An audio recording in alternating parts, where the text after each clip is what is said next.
রাকিবুল ইসলাম প্রশ্ন করেছেন, কথিত ইসলামী দল বৈশাখী আকবর নাম দিয়ে পহেলা বৈশাখ পালনে জাতিকে উদ্বুদ্ধ করেছে, তাদের উদ্দেশ্য কিছু বলুন।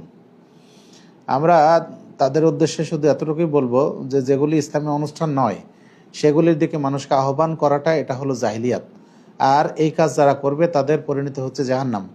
রাসূলুল্লাহ সাল্লাল্লাহু আলাইহি ওয়াসাল্লাম বলছেন, ওমান দাআ বিদাওয়াল জাহিলিয়া ফাহুয়া মিন জুসা জাহান্নাম ওয়া ইন সামা ওয়া সাল্লা ওয়া জাআমা আন্নাহু মুসলিম।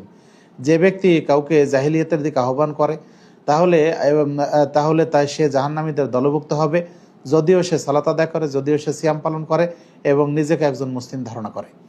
সুতরাং আমরা বলবো যারা ইসলামী নামকরণ করে, ইসলামী নাম দিয়েও যারা মানুষকে এই ধরনের বৈশাখী অনুষ্ঠানের প্রতি বা এই ধরনের 31st নাইটের প্রতি অথবা বরণের প্রতি আহ্বান জানায়, তারা অবশ্যই এই হাদিসের অন্তর্ভুক্ত হবে এবং এই হাদিসের নির্দেশনার অন্তর্ভুক্ত হওয়ার মাধ্যমে তারা জাহান্নামীদের দলভুক্ত হবে বলে আমরা মনে করি।